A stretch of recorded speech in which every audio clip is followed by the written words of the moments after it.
Let me tell you of the days of high adventure.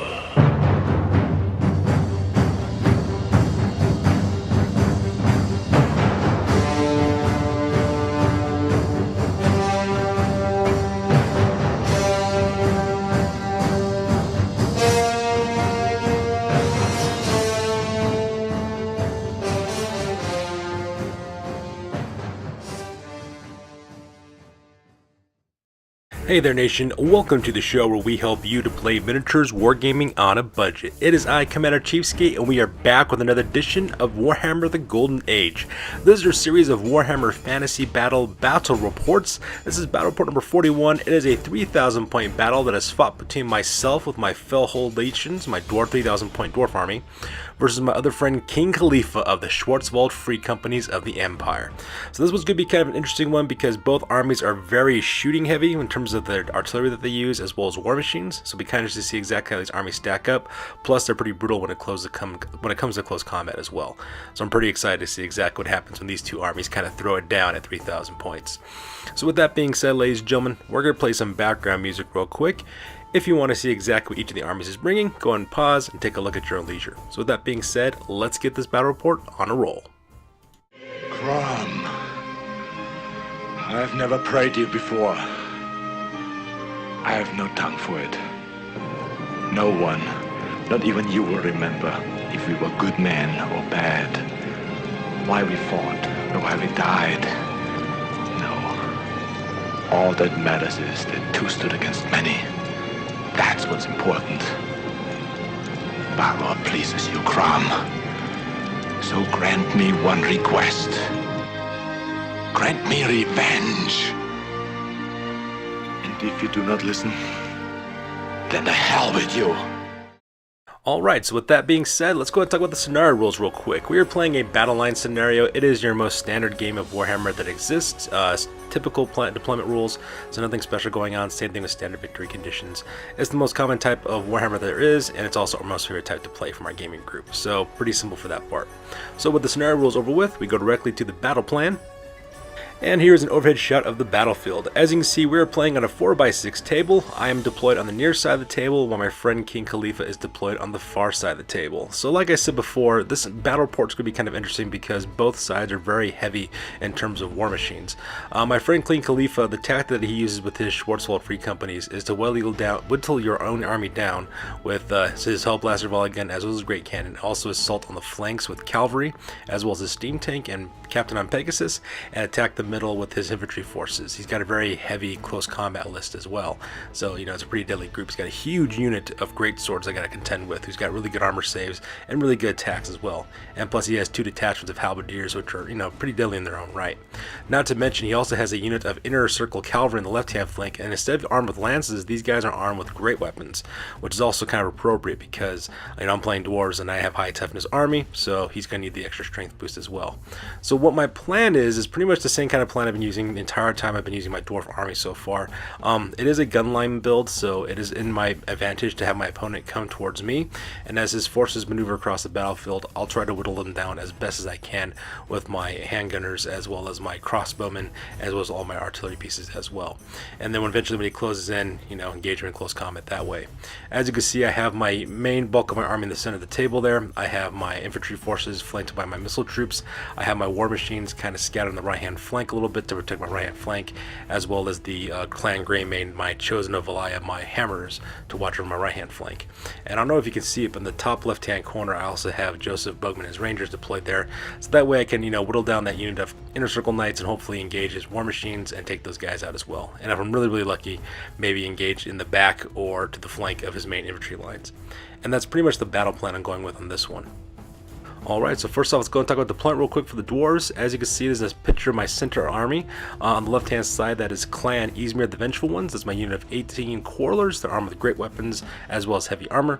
And the center, that is Clan Roadsulker the Cursed Company. It is a huge unit of 37 dwarf warriors armed with hand weapons and shields as well as heavy armor.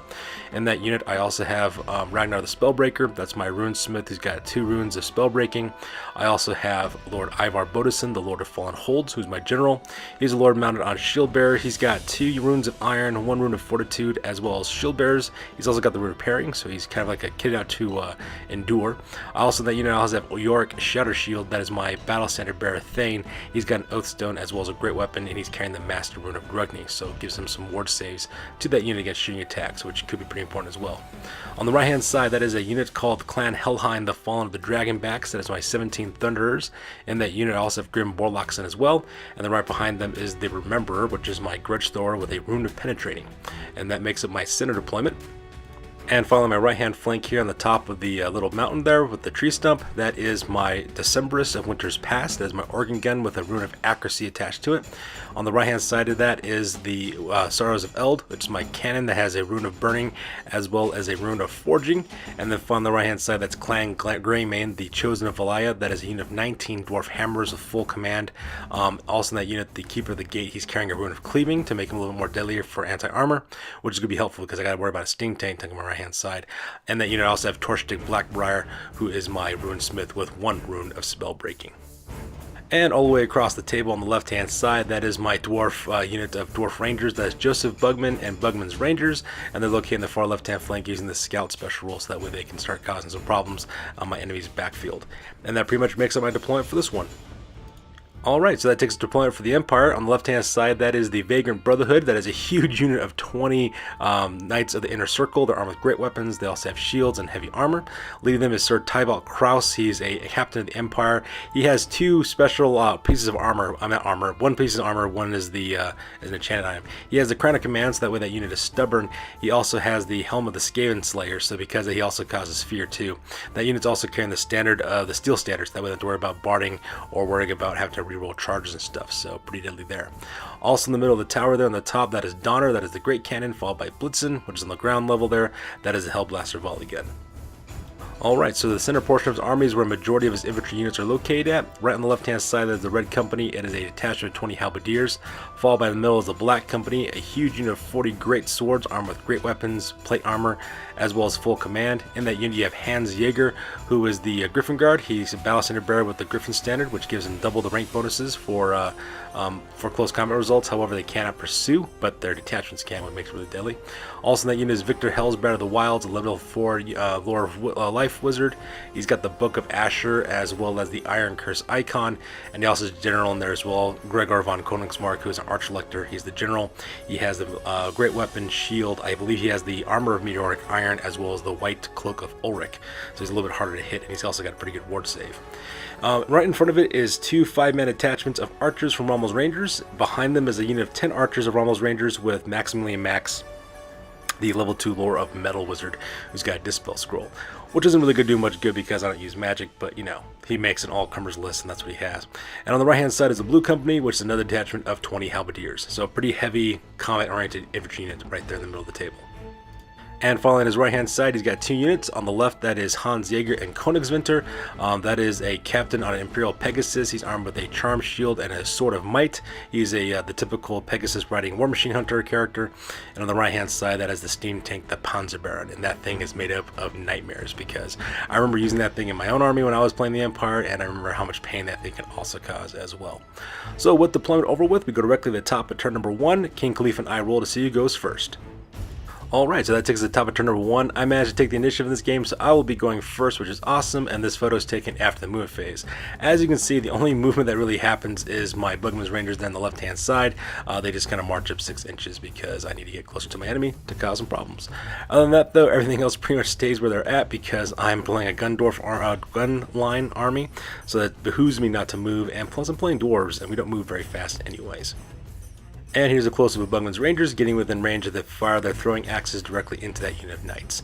And since I am playing Dwarves, there is no magic phase for me, so we skip the magic phase and we go directly to the shooting phase. As you can see in the shooting phase, I bring this army down to about 2/3 of its normal size. I managed to kill 8 Knights of the Inner Circle. This is a combination of fire from both my Bugman's Rangers with their throwing axes, as well as the Corlers from Clan Izmir, the Vengeful Ones. So both units do a crossfire onto that unit and concentrate fire. I managed to kill 8 Knights of the Inner Circle. Unfortunately for me, my opponent does pass his panic check, so he doesn't have to worry about these guys running away. So, you know, at the same time though, that's a lot less Knights I gotta worry about in the future, which is always a good thing. And as you can see in the photo here as well, I did try to concentrate fire originally onto the what's it called? That unit called the Red Company. That's what they're called. I originally opened up with them with my handgunners onto that unit as well with Clan Hellheim, the Dragonbacks. Managed to kill a couple of guys. I think I killed 4 halberdiers. I then tried to fire the Remember, which is my Grudge Thrower, directly into that unit, but it scatters 4 inches to the right hand side, which was okay because I managed to hit the great swords. I managed to kill 4 of those great swords, but at the same time though, my objective really was to, go after the Red. I also take aim with the Decemberist and open up on that unit of Rommel's Rangers. I managed to kill 4 of those skirmishers as well. So it's a little bit less archers I gotta deal with. I was hoping to wipe out that unit entirely so that way I can concentrate fire into the great swords, but you can take what you get at this point. And over here on the right hand side, I take the Sorrows of Eld. I managed to hit the steam tank with my great cannon. Unfortunately for me though, I was only able to cause 2 wounds on it, which is still, it's still going to give us some problems. I mean, they have some good chance of not really getting through with their steam points because they're 2 wounds less than they originally started with. But at the same time though, I'm firing a cannon at the thing. I really want to hurt it really bad, but them's the breaks, I guess. So with the shooting phase over with, we skip the combat phase because I have nothing is charged and nothing's engaged in close combat. So because of that, we go directly to the bottom of turn number 1 for the Empire. Alright, so that takes us directly to the bottom of turn number 1 for the Empire, and this photo is taken after the move phase. And as you can see in this photo, my friend King Khalifa starts sending his military forces as quickly as he can across the battlefield towards my battle lines. And it kind of makes sense for him too, because I'm really heavy in shooting, and so if he just ends there and just, takes the shots, I'm going to shoot his army to pieces. So the first thing he does is he marches up everything. He doesn't even bother to try to do any charges, he's just simply too far away. He moves up, first of all, he marches forward his cavalry on the left hand side, so the Vagrant Brotherhood moves up at full 16 inches. Getting them in a closer range toward Clan Izmir, the Vengeful Ones. He also marches up his skirmishers from Rommel's Rangers, as well as the Black Company and the Red and Blue Companies as well. He also just makes a normal fly move with Hans Jaeger and Königswinter behind the hill to take cover from the War Machines, and he also managed to move up 8 inches with his steam tank. I think he generated 4 steam points on that one, so because of that, he was able to trundle forward so that we can fire his great cannon during the shooting phase. And that pretty much makes it the move phase for turn number 1 for the Empire. Here's a close-up of the Vagrant Brotherhood getting themselves set up for a nice charge against my left-hand flank against Clan Izmir, the Vengeful Ones. And here's a close-up of all of his infantry forces marching across the battlefield as quickly as they can in order to get to my main battle lines. And finally, here's a close-up of Hans Jaeger and Königswinter, as well as the Panzer Baron making their approach to the right-hand flank of my army. So with the movement phase over with, we go directly to the magic phase. And during the magic phase, my opponent actually got a pretty good roll on this one. King Khalifa managed to roll 2 6s on it, so because of that, he pretty much dominated the magic phase. I did mitigate a couple of his spells using my runes of spell breaking. I think I managed to stop regrowth, and I definitely made him stop using Throne of Vines. So when he tried to cast Throne of Vines, I used my level 2 rune of spell breaking to not only dispel that spell, but I also rolled a d6 to see if he forgets it. I rolled a 6 on that one, so because of that, my friend King Khalifa can't use Throne of Vines for the rest of the battle report, which is pretty good. However, he was able to get 2 other spells off. He managed to cast Flesh to Stone onto the Vagrant Brotherhood. Gives those guys +2 toughness, so that these knights are toughness 5 knights, which is pretty good considering most of my shooting attacks are about strength 4, so it gives them a little bit more survivability, especially as they try to cross the battlefield. And he also manages to cast Earthblood against his Black Company, so because of that, the Great Swords now have a 5 regen save, which is pretty good for them because, like I said before, he's got to move across the battlefield. I'm going to be shooting at him the entire time, so he's going to need every single buff he can get to kind of protect himself as well. So with the magic phase over with, we go directly to the shooting phase. And this is when disaster strikes for my buddy King Khalifa. The first thing he does, he activates Blitzen, which is his Hellblaster volley get. He turns it in order to open fire onto my Bugman's Rangers. Now that was something I didn't foresee taking place. I don't know why I didn't think of it. Having my Bugman's Rangers being so exposed like that put him to like the field to fire the Hellblaster volley gun. So I thought that was it. I thought that was going to be the end of my Bugman's Rangers at that point. He decides to open up with all 3 decks. When he fires it with his first roll, he rolls like a 10, I believe is the first set of shots he rolls, and then when he rolls his other 2 artillery dice, he rolls misfires on both of them. So because of that, he has to roll up on the black powder weapons chart to see exactly what happens with the misfire. And when he rolls a d6, he rolls a 1, which means that this thing explodes and it kills the entire crew that's attached to it as well. So right off the bat, Blitzen gets atomized across the table, and Joseph Bugman and his Rangers get to live to see another day, which is pretty awesome as well. However, when it comes to the rest of his army, though, their shots are pretty good. What he does is he takes aim with Donner, his great cannon, aims it directly at the organ gun. Not only does he manage to hit the organ gun, he manages to put 6 wounds onto it as well. So, because of that, the December's and Winter's Past just explodes and kills the entirety of the gun crew as well, which is kind of rough. My friend also takes aim with the steam tank with its steam cannon. Unfortunately, when he rolled for the bounce, he rolled a misfire. So, because of that, the cannonball just embeds itself in the ground and doesn't go any further. So, it kind of protects my Chosen of Valyala, which is my clan Greymane, my hammers.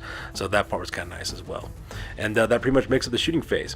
And since nothing's engaged in close combat, we skip the combat phase and we go directly to the top of turn number 1 for the Dwarves. I apologize, I'm at the top of turn number 2 for the Dwarves, not turn number 1. And this photo is taken after the move phase, and as you can see, once again, no movement's taking place whatsoever. I'm playing Dwarves, there's no reason for me to move, so I just stay exactly where I'm located. It's kind of boring, but you know, what can you do? I'm playing Dwarves for God's sake. I don't even move Bugman's Rangers either. I just can't leave them where they're at, right where they're at, because I need them to be able to fire their crossbows in order to do that. Like I said, my plan is to shoot my enemy's army apart as he's marching across the battlefield. So the plan here is just to stand my ground and open fire across the battlefield. Hopefully whittle down his flanking forces, because those units he has on the flanks are pretty hard hitting. If they get to my flanks, they can sweep across my battle line. And so my goal here is to kind of weaken them down a little bit as he comes across the battlefield, like I said before. And since I'm playing Dwarves, there is no magic phase, but that's okay though, because we go to the real killer for this Dwarf army list, which is the shooting phase. Alright, so during the shooting phase, I decided to concentrate fire not on the knights because they're toughness 5, and I'm already have ballistic skill 3 with my dwarf crossbowmen. So, you know, I'm more gonna have difficulty as it is trying to hit them to begin with. So the thing I decided to do is I decided to concentrate on the Red Company instead. So what I did is I take full concentrate fire from Bugman's Rangers as well as from Clan Izmir. They open up onto that unit of the Red Company. I managed to chop that unit down all the way to 5 guys. I killed 15 halberdiers. Now, typically they need to roll snake eyes in order to stay, but because they're near their general, and plus they got, you know, Empire leadership rolling abilities for the battle standard bearer, they pretty much just hold their ground. They really don't go anywhere either. So my buddy, I think, rolled two ones and a 3, I think is what he rolled for the leadership. So because of that they got snake eyes. So the Red Company stands his ground and nothing much really happens from there. I do manage to kill a few more great swords with the remember, originally I was aiming for Maximilian Max, which is the not Maximilian Max, Victor Hellsbrad of the Wilds. It did scatter to the right again. I think it scattered 4 inches, I think, so it still mainly hit the unit, which is kind of nice. So I managed to kill another handful of great swords, but I'm trying to take out his wizards because, you know, those wizards are scary and I really want to get rid of them as quickly as I possibly can. And then with Clan Helheim, I opened fire with my Thunderers against the rest of Rommel's Rangers and managed to kill all the skirmishers in the front of the unit, so that way I can lay down the hurt for this main unit here. However, the real gloriness that took place during the shooting phase was my Stars of Eld, my cannon.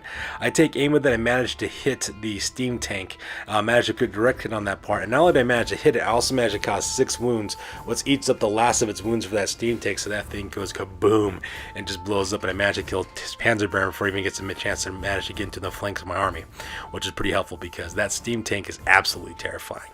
So with the shooting phase over with, there's nothing in close combat, so we skip that and we go directly to the bottom of turn number 2 for the Empire. Alright, so that takes us directly to the bottom of turn number 2 for the Empire. This photo is taken after the movement phase, and my friend decides to go for broke at this point. The first thing he does, he charges in with the Vagrant Brotherhood against Clan Izmir, the Vengeful Ones. So now because of that, my Quarrelers and those Knights of the Inner Circle are now engaged in close combat. He also charges in directly with Houndsjaeger as well as Königswinter directly into my cannon, the Sorrows of Eld. So now my War Machine is in trouble now because I gotta deal with the Pegasus. He doesn't charge his infantry forces because he's a little too far away, so he decides to move them up instead, just their normal 4 inches of normal movement, so that way they can charge in during the next turn. And that pretty much makes up the move phase for my buddy King Khalifa. Here's a close-up of the Inner Circle Knights from the Vagrant Brotherhood charging directly into Clan Izmir, so I'm pretty interested to see exactly how that combat will go. Both units are armed with great weapons, they're both really good fighters, they both have high strength, but I'm just a little bit tougher, so I'm really excited to see exactly how that combat comes out.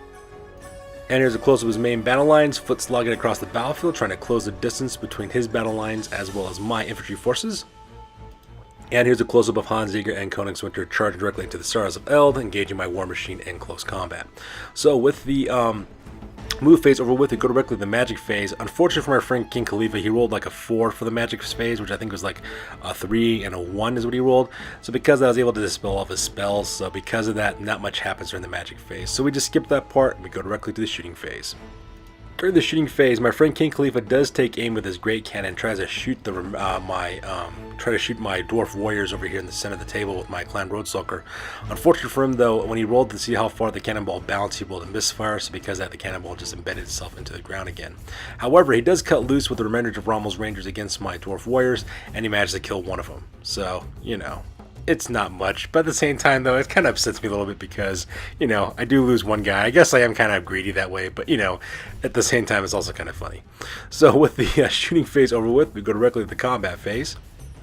And combat phase. Over here between the fight between Hans Jaeger and Codex Winter against the crew from the Sorrows of Eld, actually nothing much really happened. My friend kind of messed up a lot of his rolls. A lot of them were able to either hit or he was unable to wound, so because of that, nothing happened there. At the same time, though, my Dwarf Cannon crew was unable to cause any wounds onto Hans Jaeger. I did manage to hit him and wound him once, but he used the Charm Shield to stop it, so because of that, that Charm Shield is now used up.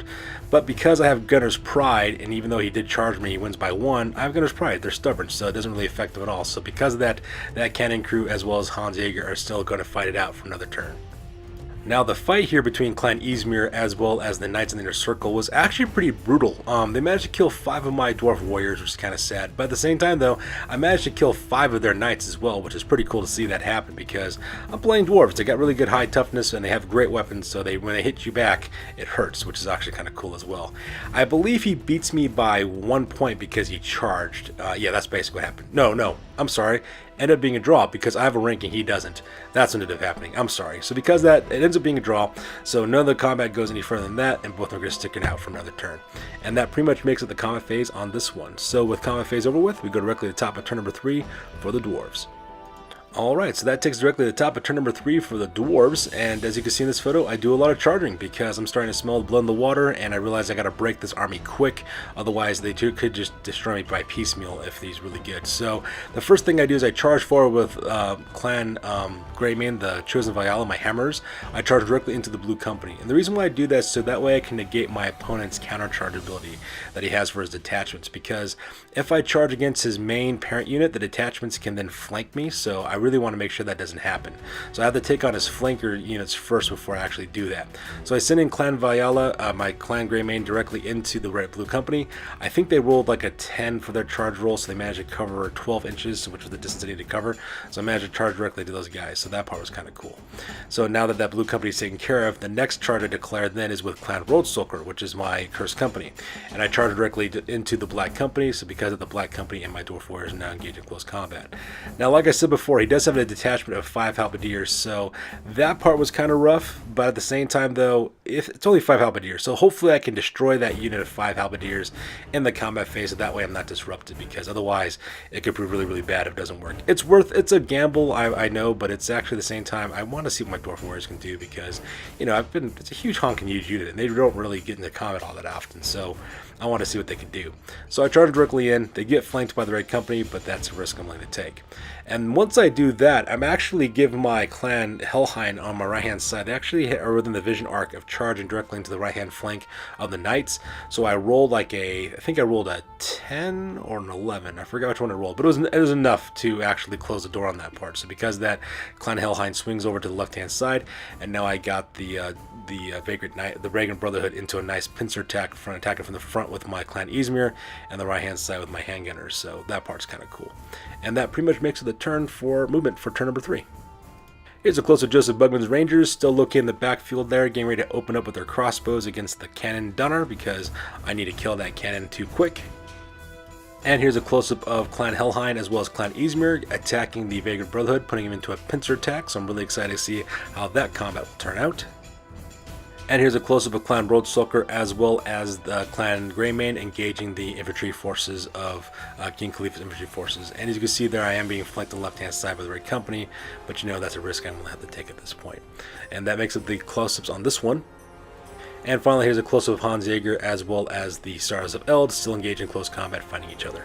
And since most of my guys are engaged in close combat, I'm sorry, not engaged in close combat, since I don't have a magic phase, we skip the magic phase and go directly to the shooting phase. So during the shooting phase, I take aim with the Rememberer and actually land the center template right on top of Maximilian Max. And when I roll the scatter dice to see exactly where it goes, I get a direct hit on that one. So because of that, Maximilian Max gets hit with the Stone Thrower and gets D6 wounds put on him. I think I rolled 4, so I put 4 wounds onto that Battle Wizard, managed to kill him. Not to only do that, but I also managed to kill 4 members of Rommel's Rangers as well, which is pretty awesome. So I managed to cut that unit down in half. So that takes place in the shooting phase on this side of the board. And I also activate Joseph Bugman as well as Bugman's Rangers and open up with their Dwarf crossbows against the cannon. I do manage to put 2 wounds on the cannon, which is pretty awesome because I rolled a bunch of 6s to hit. So that part was kind of neat, but you know, it's still got 1 more wound left and that cannon is still deadly as all get out. So with the shooting phase over with, we go directly to the combat phase. Meanwhile, combat over here on the right-hand side, left-hand side of the table, between my Clan Izmir and Clan Helheim against the Vegan Brotherhood was actually pretty brutal. He managed to kill 4 of my Quarlers, so I was kind of sad about that. But at the same time, though, I do manage to kill 3 Knights in total from a combination of my Dwarf Warriors in the front as well as my Thunderers on the right-hand side. It's kind of disappointing because I was hoping for more. I did flub my rolls pretty bad on the close combat, especially when it came to the Dwarves for my Thunderers. I only managed to kill 1 Knight. And the reason why is because I only have hand weapons and shields for my Thunderers. I don't have great weapons like I do for my Crossbowmen. And my Crossbowmen are the ones who are basically doing most of the killing in close combat. But I did, like I said before, I flubbed a lot of my rolls. Most of my rolls to hit didn't really do much of anything. And the 2 wounds I managed to get, I think, were the only 2 ones I managed to do. So that part was kind of sad. So needless to say, this unit is still engaged in close combat left-hand side. They're going to stick it out for another turn.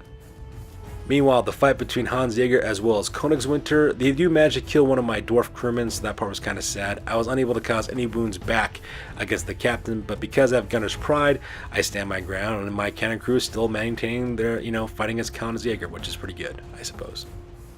Meanwhile, close combat here in the center of the table was absolutely brutal. I do manage to wipe out the Red Company, so that's kind of nice. I'm no longer disrupted. However, by the time it was all said and done, I lose 7 Dwarf Warriors in close combat. At the same time, though, I managed to kill, 9? Yeah, I managed to kill 9 members of the Black Company, which is actually pretty good on that part as well. Unfortunately for me, though, my friend Doom has to pass his break test because I do stand the ground.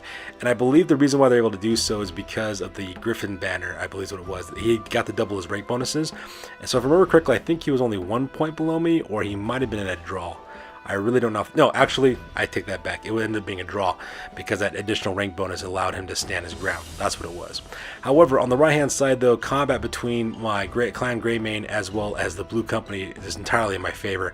I managed to kill 11 of the Blue Company with my hammer, so that part was pretty cool. And they only managed to kill 1 of my hammers in response to that. So in the end, my friend had it rolled as break test. Unfortunately for him, he failed both of his break tests, so because of that, the Blue Company flees away 6 inches. And instead of pursuing, I decided to restrain because, like I said, this unit of Great Swords is a tough unit to crack.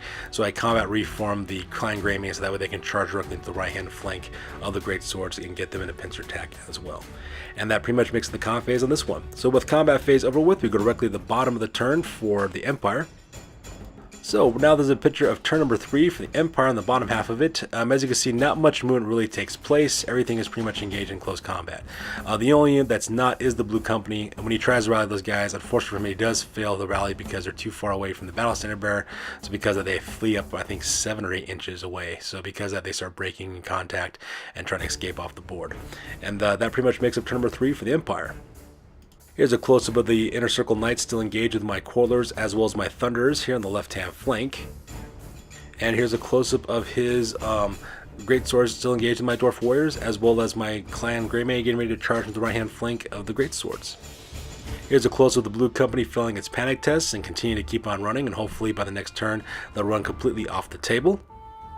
And finally, here's a close-up of his captain of the Empire on Griffin, still engaged with my cannon crew. And, let's be interested to see exactly where the fight goes on that one. So with the movement phase over with, to go directly to the magic phase, my friend rolled Snake Eyes for the magic phase, so because of that, he doesn't really get one because it was pretty tragic for him. I mean, my buddy King Cleavage has been having some bad luck with his magic phases as of late. So with the magic phase over with, because it didn't happen, we go directly to the shooting phase. And during the shooting phase, tragedy strikes. He takes aim with Donner, his great cannon, against my Rangers, and when he goes to fire it, he goes directly into Joseph Bugman. So I have a 4 roll for alert out sir roll, but unfortunately for me, I failed that roll. So because that Joseph Bugman takes a cannonball to the chest, it just blasts him off the table. So he dies, and also managed to bounce through and kill 2 more of my Rangers as well. So lost 3 guys in that cannon fire. So that part was absolutely tragic to see Joseph Bugman get splayed out like that by a cannonball. In the combat phase, over here on the left hand side, he does manage to kill 3 more of my Quarlers, but the combined attacks of my Quarlers as well as my Dwarf handgunners was enough to vaporize that unit. I believe what ended up happening is my handgunners killed 3 of the remaining members of the Vagrant Brotherhood, while my Quarlers directed their attacks directly against Sir Tybalt Kraus and managed to kill him as well. So that part was kind of cool. Now, if you'll notice though, it does bring my unit of Crosswomen to less than a quarter, or so not less than a quarter, down to a third of their normal size. So I almost lost I almost had to roll snake eyes for these guys to have insane courage to hold their ground. So I got really lucky on that part. So otherwise, if I just lost, I think 2 more guys, that unit would have fled off the table. And because they're so close to the table edge, I would have lost them and also lost the points of that part as well. So that part was pretty crazy. Meanwhile, over here on the right hand side, my dwarf cannon crew shows them why cannon crews don't break. They get in close combat with Hans Jaeger as well as Königswinter. Unfortunately for my buddy King Khalifa, he wasn't able to cause any more wounds or damage onto my cannon crew, but my cannon crew did manage to put 1 wound onto Hans Jaeger, so that part was kind of cool. And they actually stand their ground to fight for another round, so that part is pretty interesting because I'm used to seeing this Pegasus riding knight just go through all of my all through war machines like it's nobody's business. So it's kind of nice to see that he actually gets a speed bump now because he's fighting against dwarf crewmen, because dwarf crewmen don't run. That's the way they roll. Meanwhile, close combat over here between the center of the table is pretty brutal again. The first thing he does, he actually issues a challenge with his battle standard bearer against my battle standard bearer as well. He does that in order, I think, to buy himself some time. Unfortunately for him, though, I do manage to kill his battle standard bearer, so because that Hans Jaeger does get killed, so the Griffin, so not Hans Jaeger, Dieter Moons does get killed, so because that the Griffin Guard is now gone, and they don't have their battle standard bearer anymore. For the rest of the combat, which is between normal characters as well as the regular troops fighting it out, I think I managed to kill 6 more great swords, and he also managed to kill 6 more dwarves as well. And actually I believe I win this combat as well, but instead of rolling for fling, it really doesn't matter because my friend King Khalifa takes a look at the table and realizes he really doesn't have anything left in order to win the game. So because of that, he decides to call the game and just basically surrender at this point, because all he has left is a small unit of dwarf, a small unit of great swords, and I still have a whole bunch of dwarves still left on the table. So that being said, ladies and gentlemen, that brings to the end of the battle report because this game is now officially over. So with that being said, let's go and talk about the after action report and talk about what we learned. Sure, I could have stayed in the past. Could have even been king. But in my own way, I am king. Hail to the king, baby. Alright, now it's time for the after action report. This is the part of the battle report we talk about what went well, what went poorly, and what we can learn next time when we do battle. This is the after action report for Warhammer the Golden Age battle report number 41, and it ended up being a victory for yours truly. In the end, I managed to lose Joseph Bugman as well as the Decembrists of Winter's Pass, while my friend King Khalifa was lost Sir Tybalt Kraus, Dieter Moons' Griffin Guard, Maximilian Max, the Red Company, the Vagrant Brotherhood, Blitzen, as well as the Panzer Baron. In the end, this was a really tough battle. I did take a lot of losses in terms of like the most casualties I've ever taken for a battle report so far, my dwarf units. I lost a lot of guys throughout all my units, but I didn't lose a single unit per se. I just took a lot of damage throughout a lot of my units, which is pretty awesome considering the fact that it kind of shows you how powerful an Empire army really can be, especially if you're, fighting against a good general like King Khalifa is. In the end, this was a very fun battle, and the reason why is because I liked really seeing how my gun line stood up against an artillery heavy army, so I got to see exactly what happens if I'm on the receiving end from being shot at, so that part was pretty cool as well. Close combat, however, was very brutal. I was just impressed to see how competitive Empire units can be when it comes to close combat, especially with those knights with their great weapons and the great swords. Those guys were pretty brutal in close combat, so it was kind of nice to see that happen as well. At the same time, I'm really proud of my cannon crew from the Stars of Eld holding up against Hans Jaeger and Königswinter. I've seen that unit, that kid out just go through war machines